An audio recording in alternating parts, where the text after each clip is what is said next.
Hello friends, welcome to BPSC दर्पण।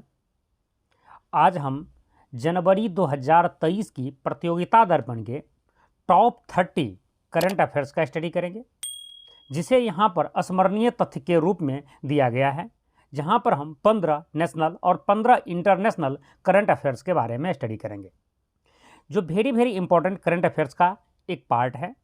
यहाँ से आपके हर एग्जाम में क्वेश्चंस पूछे जाने की संभावना है। तो चलिए हम एक एक करके उनका डिटेल में स्टडी करते हैं। फर्स्ट क्वेश्चन है, 17वां प्रवासी भारतीय दिवस समारोह 8 से 10 जनवरी 2023 में भारत में कहाँ आयोजित की जाएगी? तो यह इंदौर मध्य प्रदेश में यह आयोजन होगा। आप जैसे कि जानते हैं कि प्रवासी भारतीय दिवस 2003 से मनाया जा रहा है। क्यों मनाया जा रहा है? हर बार 9 जनवरी को ही मनाया जाता है। उसके पीछे वजह है कि 9 जनवरी 1915 को महात्मा गांधी दक्षिण अफ्रीका से वापस भारत आए थे। उन्हीं की याद में 2003 से हर साल प्रवासी भारतीय दिवस मनाया जाने लगा है। ठीक है। और 17वां प्रवासी भारतीय दिवस इंदौर मध्य प्रदेश में आयोजित होगा और उनका थीम है, विषय है, प्रवासी अमृतकाल में भारत की प्रगति के लिए विश्वसनीय भागीदार है। नेक्स्ट क्वेश्चन देखते हैं। दुधवा पीलीभीत अमनगढ़ के बाद यूपी का चौथा और देश का 53वां टाइगर रिजर्व बना है। यह है रानीपुर टाइगर रिजर्व। यहाँ से 2-3 क्वेश्चन आप याद रखेंगे। सबसे नया जो टाइगर रिजर्व बना है वह रानीपुर टाइगर रिजर्व है, जो यूपी में है। यह भारत का 53वां टाइगर रिजर्व है। जो यूपी पीसीएस एग्जाम दे रहे हैं तो याद रखेंगे, यूपी का चौथा टाइगर रिजर्व है। और यूपी में जो पहले से 3 टाइगर रिजर्व है, यह है दुधवा टाइगर रिजर्व, पीलीभीत और अमनगढ़। ठीक है। और यह जो रानीपुर टाइगर रिजर्व जो है चित्रकूट जिला में, जो पहले से रानीपुर वन्य जीव अभयारण्य था, उन्हें ही अब रानीपुर बाघ अभयारण्य के रूप में अधिसूचित किया गया है, जहां पर आपको बाघ, तेंदुआ, भालू, चिंकारा आदि देखने को मिलेंगे। 3 स्वर्गीय महान विभूतियों के साथ किसे उत्तराखंड गौरव सम्मान 2022 के लिए चयनित किया गया? मतलब उत्तराखंड गौरव सम्मान टोटल 5 लोगों को दिया गया है, जिसमें से 3 को मरणोपरांत और 2 को अभी के टाइम में दिए गए हैं। मतलब टोटल 5 को दिए गए हैं, जो जिंदा है और 3 मर चुके हैं, जिनका स्वर्गवास हो चुका है। जो 2 जो प्रेजेंट सिचुएशन में, प्रेजेंट सिनेरियो में हैं, जिंदा हैं, उनमें हैं अजीत कुमार डोभाल, जिसे आप अजीत डोभाल के रूप में जानते हैं, और प्रसून जोशी। इनके बारे में एक डिटेल देख लेते हैं, क्या कहना है।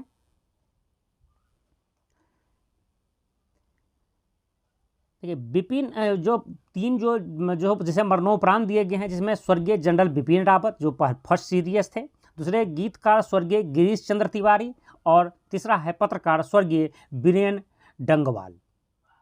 और जो 2 को और दिए गए हैं 5 में से, जिसमें है भारतीय फिल्म सेंसर बोर्ड के अध्यक्ष प्रसून जोशी। यहाँ से याद रखेंगे, भारतीय सेंसर बोर्ड के अध्यक्ष है प्रसून जोशी। ये क्वेश्चन भी पूछे जाएंगे। दूसरा है NSA अजीत डोभाल। गांधी शांति प्रतिष्ठान द्वारा कुलदीप नैयर स्मृति पत्रकारिता पुरस्कार 2021 और 2022 के लिए किन 2 पत्रकारों को 12 नवंबर 2022 को दिल्ली में दिया? इनमें 2 पत्रकार हैं। एक है अंजित अंजुमन, जो एक स्वतंत्र पत्रकार है, जिसका यूट्यूब चैनल है, उनके लिए यूट्यूब पर पत्रकारिता करते हैं। और दूसरा है आरफा खानम शेरवानी। नेक्स्ट देखते हैं। अंतर्राष्ट्रीय रैंकिंग एजेंसी क्वाक्वेरेली साइमंड्स की ओर से नवंबर 2022 में जारी एशिया यूनिवर्सिटी रैंकिंग 2030 के अनुसार भारत का टॉप शैक्षणिक संस्थान है IIT बॉम्बे। और वह भारत का ही नहीं, दक्षिण एशिया का भी टॉप शैक्षणिक संस्थान बन चुके हैं IIT बॉम्बे। यहाँ आप देख लीजिए, टॉप 200 विश्वविद्यालय में भारत का 19 संस्थान आए हैं। और इस लिस्ट में भारत के टोटल जो QS द्वारा जारी किया गया है यूनिवर्सिटी रैंकिंग, उसमें टोटल 118 संस्थान भारत का शामिल है, जिसमें IIT बॉम्बे को 40वां स्थान ओवरऑल मिला है, IIT दिल्ली को 46वां, और IISc बंगलोर को 52वां, IIT मद्रास को 53वां, IIT खड़गपुर 61, IIT कानपुर को 66वीं रैंक दिया गया है। नेक्स्ट देखते हैं। काशी तमिल संगम समारोह का आयोजन नवंबर दिसंबर 2022 में कहाँ किया जाएगा? यह वाराणसी में किया जाएगा।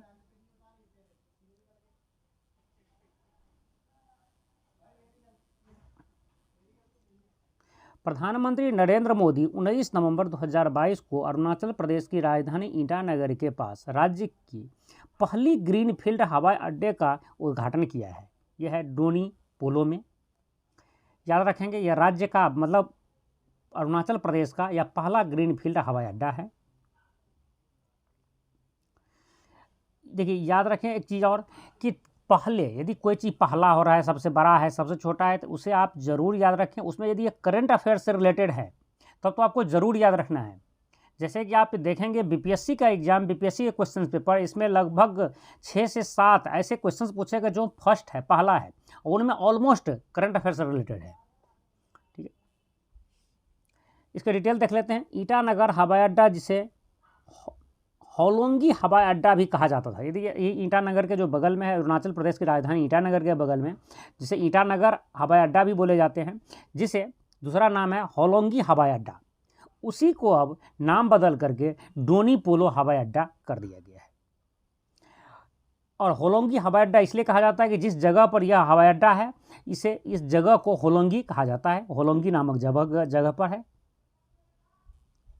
भारत के किस पहली महिला टेबल टेनिस खिलाड़ी ने एशिया कप टेबल टेनिस में कांस्य पदक जीता है? यह मनिका बत्रा है, जिसे 2020 में देश के सबसे बड़े खेल पुरस्कार मेजर ध्यानचंद खेल रत्न पुरस्कार से सम्मानित किया जा चुका है।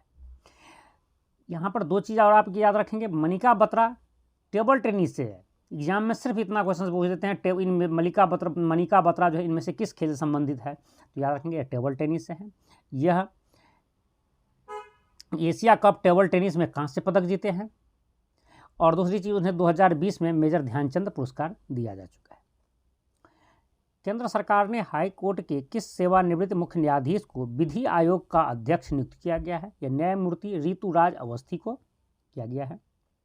भारत के किस टेबल टेनिस खिलाड़ी को देश के सर्वोच्च खेल अवार्ड मेजर ध्यानचंद खेल पुरस्कार 2022 से सम्मानित किया गया है? यह है अचंत शरत कमल। अब देखिए यहाँ पर फिर से एक क्वेश्चन याद रखिए कि एक क्वेश्चन वेरी वेरी इंपॉर्टेंट बन चुका है कि अचंत शरत कमल इन किन में से किस खेल से संबंधित है? यह टेबल टेनिस से संबंधित है। और इन्हें 2022 का मेजर ध्यानचंद खेल रत्न पुरस्कार दिया गया है, जिसे पहले राजीव गांधी खेल रत्न पुरस्कार भी कहा जाता था। और एक एग्जाम में क्वेश्चन पूछा गया, इनमें कितनी पैसे दिया जाता है? इसमें 25 लाख रुपये दिया जाता है इस पुरस्कार के रूप में, इस मेजर ध्यानचंद पुरस्कार के अंतर्गत।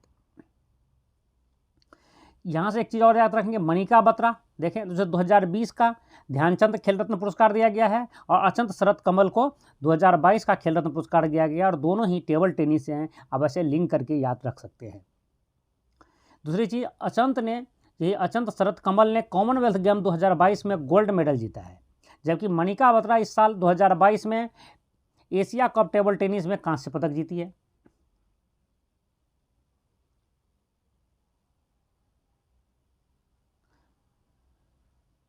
और देख लेते हैं आगे।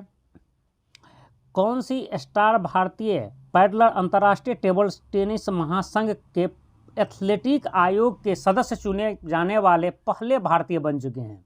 तो याद रखेंगे ये भी अचंत शरत कमल है, मतलब उन्हें अंतर्राष्ट्रीय टेबल टेनिस महासंघ के एथलेटिक आयोग के पहले भारतीय सदस्य बने हैं। कौन है? अचंत शरत कमल। और इसका कार्यकाल होगा 2022 से 2026 तक। नेक्स्ट है, रिजर्व बैंक ने 1 नवंबर 2022 को अपनी किस करेंसी को पायलट प्रोजेक्ट के तौर पर लॉन्च किया है? यह डिजिटल करेंसी, जिसे ई रूपी कहा जाता है। याद रखेंगे डिजिटल करेंसी ई रूपी। लेकिन यहाँ पर एक कन्फ्यूजन से आप दूर रहेंगे कि यदि भारत रिजर्व बैंक के द्वारा जो डिजिटल करेंसी है, ये है आपका ई, याद रखेंगे ई रूपी, RUPEE वाले रूपी है। लेकिन यहीं पर एक चीज़ और है, कुछ दिन पहले भारत सरकार ने एक ई रूपी भी लॉन्च किया था। यह था आपका RUPI रूपी वाले। इसके बारे में आगे बात करेंगे। ये अलग है और ये अलग है, स्पेलिंग में याद रखिएगा, आपका ऑप्शन में ज़रूर ये दोनों मिलेगा। तो ये EE वाले ये डिजिटल मुद्रा है, PI वाली मतलब डिजिटल मुद्रा नहीं है, यह टोकन है। चलिए उसके बारे में आगे बात करेंगे। नेक्स्ट देखते हैं, उसके बारे में डिटेल देख लेते हैं। शुरुआत में इस प्रोजेक्ट में सरकारी और प्राइवेट सेक्टर के 9 बैंकों को जोड़ा गया। हालांकि अभी होलसेल ट्रांजैक्शन में इस्तेमाल किया जाएगा। डिजिटल करेंसी CBDC देश की पहली टोकन होगा, या कह सकते हैं देश का पहला डिजिटल करेंसी होगा।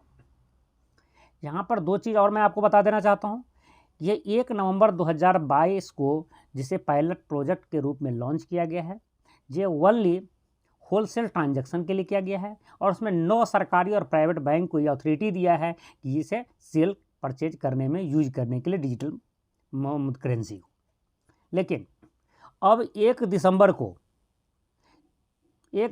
को ही RBI ने 1 दिसंबर 2022 को खुदरा सेक्टर में भी इसे यूज करने की अथॉरिटी दे दिया है। इसे पायलट प्रोजेक्ट के ऊपर में रन कर दिया है 1 दिसंबर 2022 से, और उसमें 4 बैंक को यह अथॉरिटी दिया गया है कि वह खुदरा मार्केट में इस CBDT मतलब करेंसी जो है डिजिटल करेंसी उसे यूज करने की परमिशन दिया गया। आप उसे सेल परचेज में इस्तेमाल कर सकते हैं। नेक्स्ट देखते हैं, 9 नवंबर 2022 को भारत के मुख्य न्यायाधीश पद ग्रहण किया है। किसने किया है? जस्टिस VI चंद्रचूड़ ने। ठीक है, और यह भारत के 50वें मुख्य न्यायाधीश बने हैं, और यह 2 साल तक उनका कार्यकाल होगा।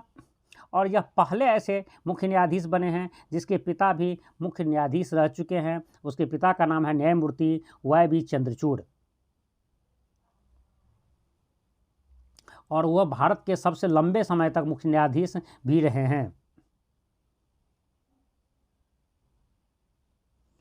और जो हमारे जस्टिस VI चंद्रचूड़ है, इसका पूरा नाम है धनंजय यशवंत चंद्रचूड़। ठीक है, नेक्स्ट देखते हैं, भारतीय प्रशासनिक सेवा के सेवानिवृत्त किस अधिकारी ने नए निर्वाचन आयुक्त के रूप में पदभार 21 नवंबर 2022 को संभाला है? अरुण गोयल। अभी इलेक्शन हुआ है कई राज्यों में विधानसभा की, जिसकी वजह से यह क्वेश्चन वेरी इंपॉर्टेंट हो चुका है आपके लिए। यहाँ पर आप 3 चीज़ याद रखेंगे। पहली चीज़, जो हमारे निर्वाचन आयुक्त, जो निर्वाचन आयोग है, निर्वाचन 3 सदस्यीय है। इसमें 3 सदस्य होते हैं, जिसमें एक मुख्य निर्वाचन आयुक्त होते हैं और 2 निर्वाचन आयुक्त होते हैं। तो पहले अभी जो अरुण गोयल बने हैं, ये निर्वाचन आयुक्त बने हैं एक, और दूसरा निर्वाचन आयोग है अनूप चंद्र पांडे। और जो तीसरा हमारे जो वेरी इंपॉर्टेंट है, जो मुख्य निर्वाचन आयुक्त होते हैं निर्वाचन आयोग का, यह है राजीव कुमार। तो याद रखेंगे, एग्जाम में आपसे पूछे जाते हैं, कई बार पूछे भी गए हैं, भारत के मुख्य निर्वाचन आयुक्त कौन है? तो यह राजीव कुमार। और जो निर्वाचन आयोग जो है यह है अरुण गोयल और अनूप पांडे, और यह 3 सदस्यीय है, 3 आदमी 3 मेंबर होते हैं इलेक्शन कमीशन में।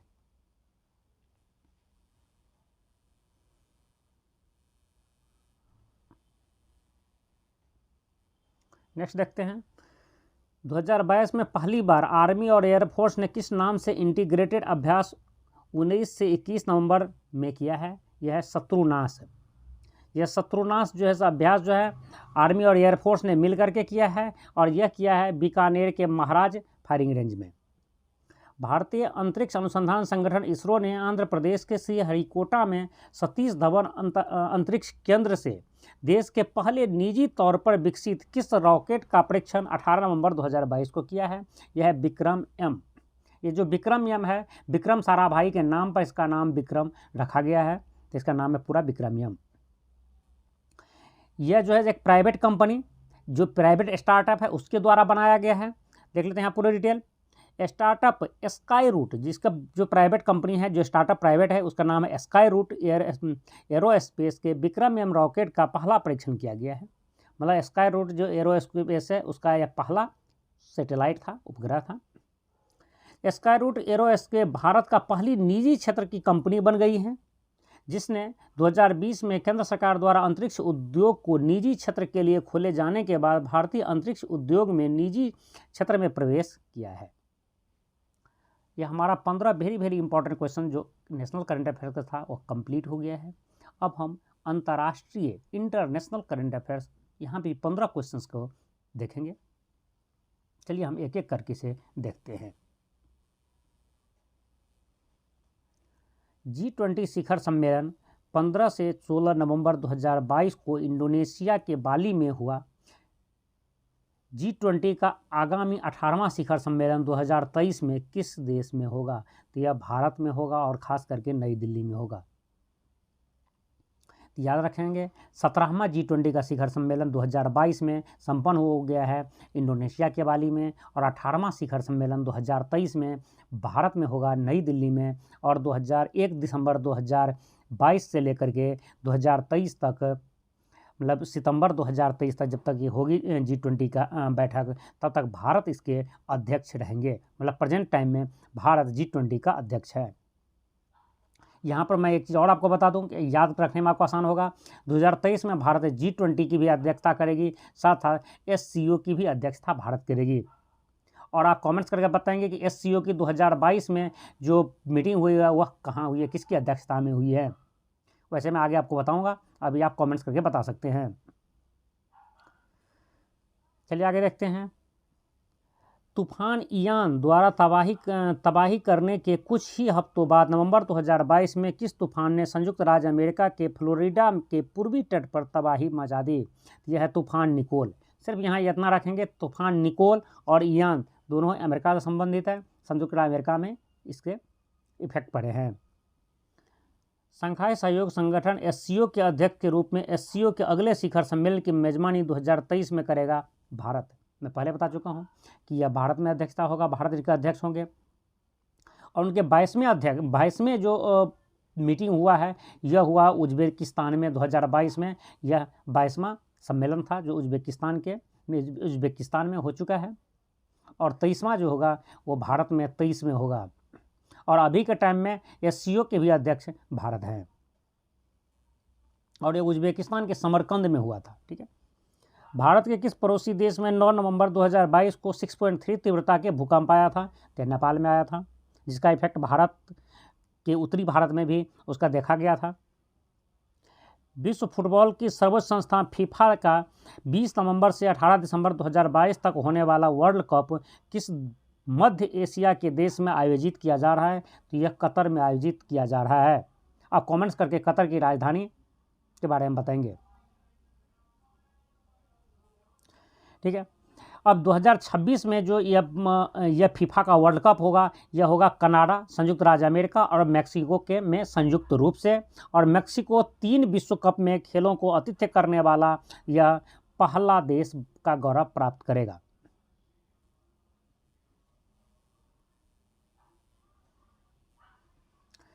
संयुक्त राष्ट्र महासभा ने किस दिन को बच्चों के यौन शोषण और दुर्व्यवहार को उजागर करने के मकसद से मनाने के लिए एक प्रस्ताव को 7 नवंबर 2022 को मंजूरी दिया? तो यह 18 नवंबर को होगा, मनाया जाएगा। 2023 महिला विश्व बॉक्सिंग चैंपियनशिप की मेजबानी किस देश को मिली है? यह भारत को मिली है। यह नई दिल्ली में होगा। मतलब 2023 में महिला विश्व बॉक्सिंग चैंपियनशिप नई दिल्ली में होगी। और यह तीसरा ऑप्शन है। उससे पहले भारत 2006 और 2018 में भी नई दिल्ली में ही महिला बॉक्सिंग चैंपियनशिप का मेजबानी कर चुका है। और भारत अभी तक एक भी बार पुरुष बॉक्सिंग चैंपियनशिप का मेजबानी नहीं किया है। ठीक है।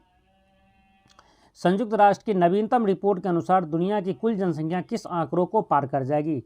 अब जो है 8 अरब को पार कर जाएगी। संयुक्त राष्ट्र के नवीनतम आंकड़ों के अनुसार 15 नवंबर 2022 को ही 8 अरब को दुनिया की जनसंख्या जो है 8 अरब को पार कर चुकी है। और 2023 में भारत दुनिया के सबसे बड़े जनसंख्या वाले देश हो जाएंगे, वह चीन को भी पीछा कर देंगे। अमेरिकी अंतरिक्ष एजेंसी नासा चांद पर करीब 50 वर्ष बाद अपना कौन सा मिशन 16 नवंबर 2022 को प्रक्षेपित किया है? यह है आर्टेमिस 1 अभियान। ठीक है।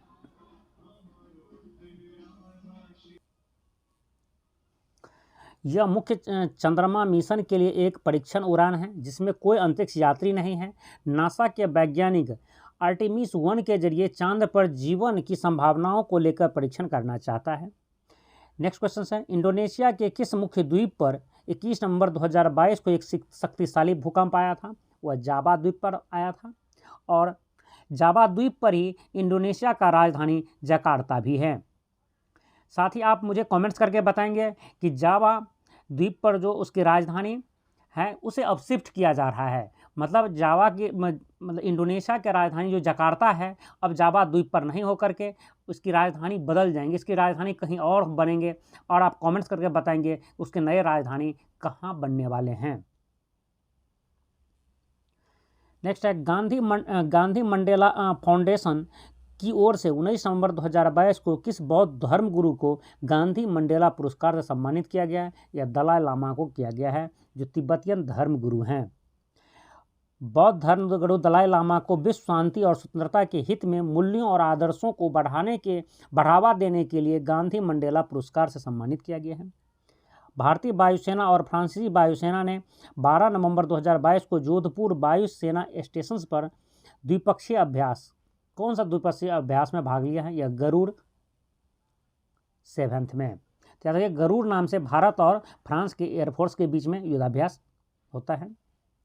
किस युद्धाभ्यास में भारत, अमेरिका, जापान और ऑस्ट्रेलिया के नौसेना ने नवंबर 2022 में भाग लिया है? यह अभ्यास मालाबार में भाग लिया है।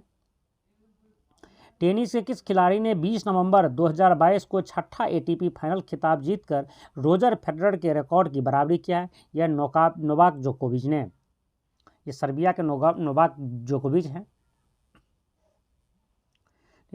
35 वर्ष के नोवाक जोकोविच क्या खिताब जीतने वाले सबसे अधिक उम्र के खिलाड़ी बन चुके हैं।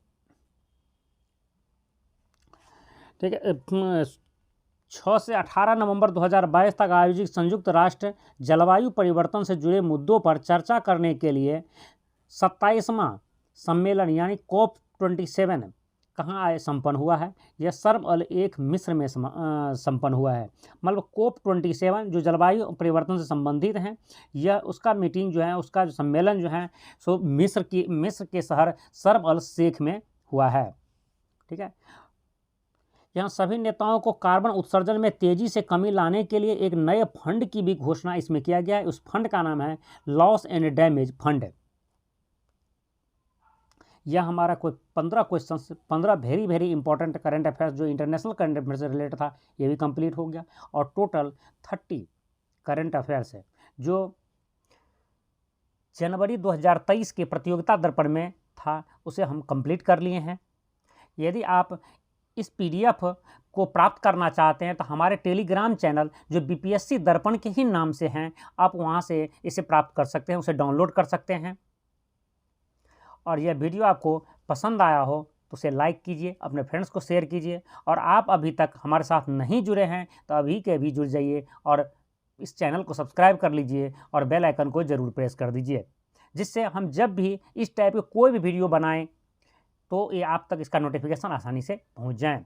वैसे भी इस चैनल पर आपको हर मंथ के प्रतियोगिता दर्पण के करंट अफेयर्स मतलब स्मरणीय तथ्य, सार संग्रह और नेशनल और इंटरनेशनल करंट अफेयर्स के सारे वीडियो अवेलेबल है एक एक करके, जिसे आप देख सकते हैं।